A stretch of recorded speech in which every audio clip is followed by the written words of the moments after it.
Assalamualaikum warahmatullahi wabarakatuh. Saya Dian Tamimah Salsabila, NIM 253. Pada bab ini akan menjelaskan mengenai gambaran umum proses audit pada pemeriksaan akuntansi. Pada bab ini dibagi menjadi beberapa subbab. Yang pertama, audit dan asuransi yang ditentukan.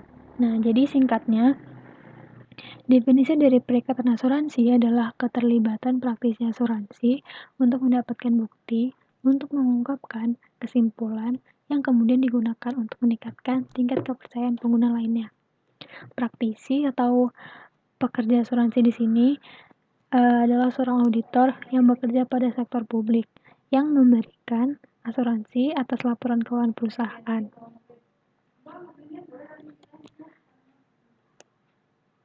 Kemudian 1.2 perbedaan layanan asuransi dibagi menjadi 6 bagian.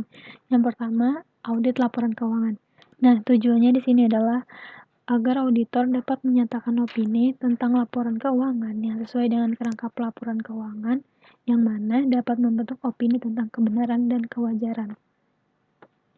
Poin kedua, tentang audit kepatuhan. Audit kepatuhan ini melibatkan pengumpulan bukti untuk memastikan apakah orang atau entitas yang sedang ditinjau telah mengikuti aturan, kebijakan, prosedur, hukum, dan regulasi yang harus mereka patuhi. Kemudian, poin 3, audit kinerja. Audit kinerja ini berkaitan dengan ekonomi, efisiensi, dan efektivitas kegiatan organisasi. Yang keempat, ada audit komprehensif. Audit komprehensif ini mencakup elemen audit laporan keuangan, audit kepatuhan, dan audit kinerja. Misalnya, auditor dapat melaporkan apakah suatu entitas telah memenuhi target efisiensinya. Biasanya audit ini terjadi di sektor publik. Kemudian audit internal. Audit ini dilakukan untuk memberikan jaminan tentang berbagai aspek aktivitas organisasi yang berkaitan dengan misalnya evaluasi dan meningkatkan manajemen risiko, prosedur pengendalian internal, dan elemen tata kelola. Yang keenam, ada jaminan tanggung jawab sosial perusahaan atau biasa disebut dengan CSR. CSR ini bersifat sukarela yang mencakup pelaporan lingkungan, karyawan, dan sosial.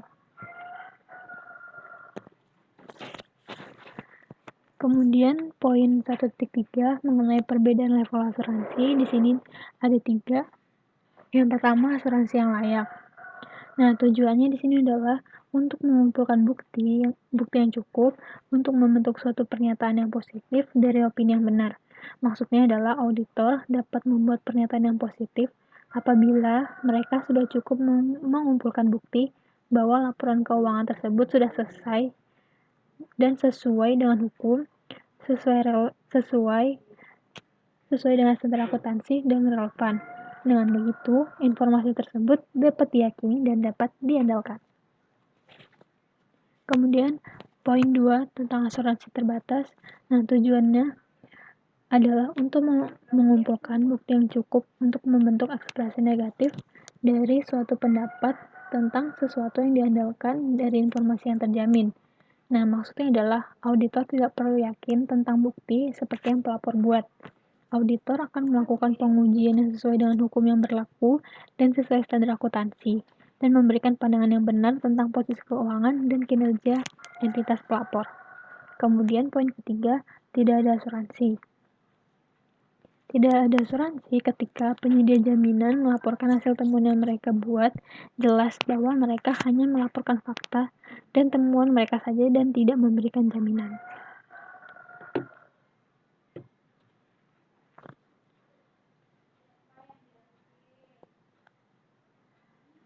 Poin 4, pendapat audit yang berbeda. Nah, pendapat ini ketika terjadi perbedaan pendapat dalam hal masalah laporan keuangan, sehingga membuat auditor tidak dapat mengeluarkan klasifikasi, maka jalan keluarnya adalah menggunakan opini. Opini digunakan saat auditor tidak memperoleh bukti yang cukup dan tepat yang bisa menjadi dasar opini dan menyimpulkan bahwa dampak yang mungkin terjadi dalam laporan keuangan. Nah, pendapat yang memenuhi syarat digunakan ketika masalah yang menjadi perhatian dapat diidentifikasi, diukur, dan dijelaskan dalam laporan audit.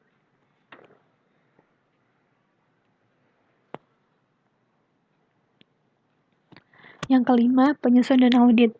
dibagi menjadi 3, tanggung jawab penyusun, tanggung jawab auditor, dan penyedia asuransi.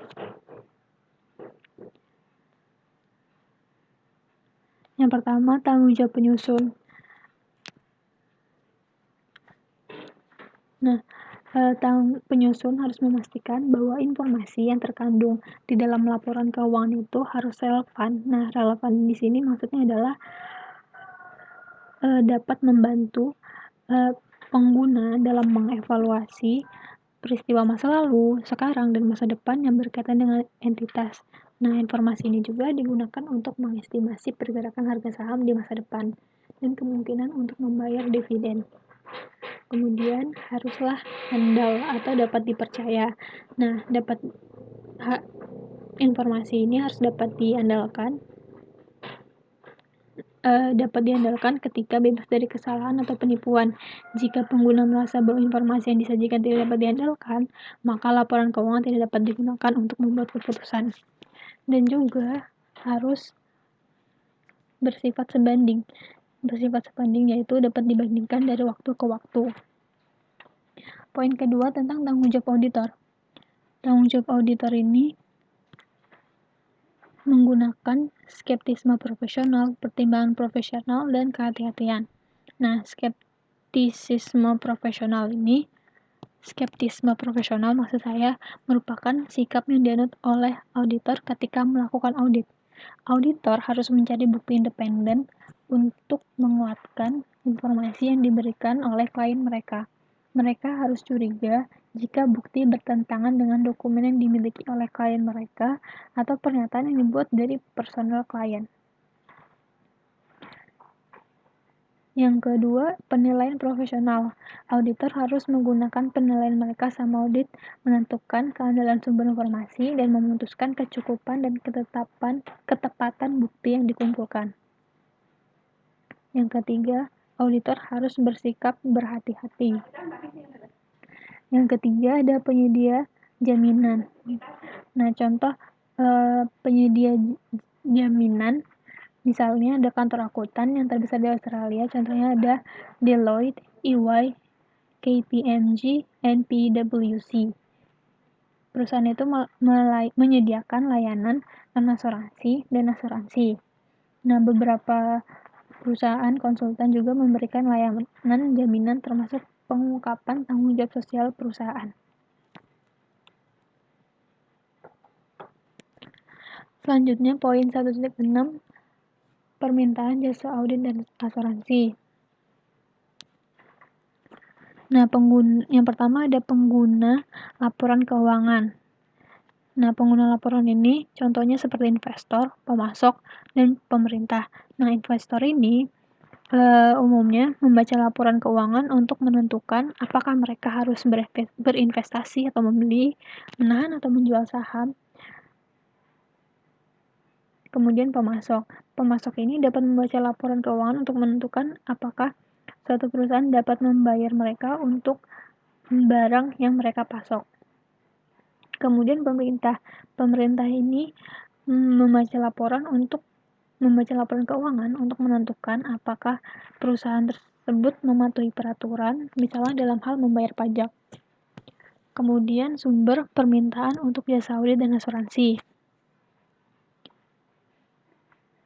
Nah, pengguna laporan keuangan dan kebutuhannya sebagaimana yang diuraikan sebelumnya sangat banyak.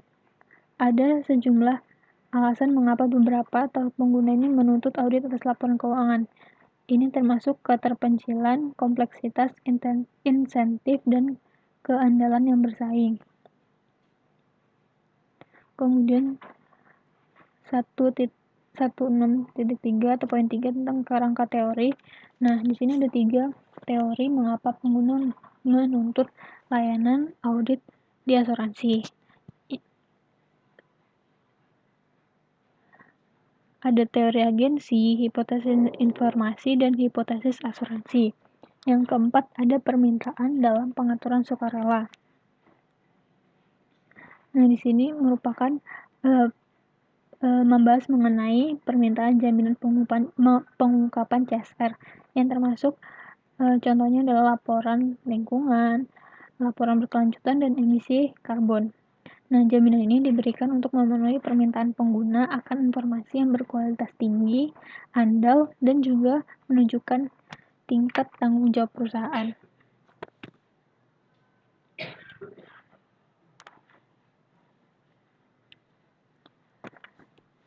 Yang terakhir ada kesenjangan ekspektasi audit.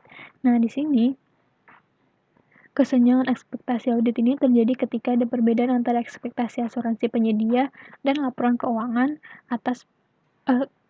dan laporan keuangan atau pengguna lain. Nah, kesenjangan ini terjadi ketika keyakinan pengguna tidak sejalan apa yang sebenarnya dilakukan oleh auditor. Nah, penyebabnya salah satunya adalah auditor menemukan kecurangannya. Nah, kesenjangan ini dapat dikurangi dengan auditor dan teman sejawatnya memastikan bahwa standar telah ditetapkan dengan benar dan sesuai aturan. Itu saja yang dapat saya sampaikan. Mohon maaf bila banyak kesalahan. Terima kasih. Wassalamualaikum warahmatullahi wabarakatuh.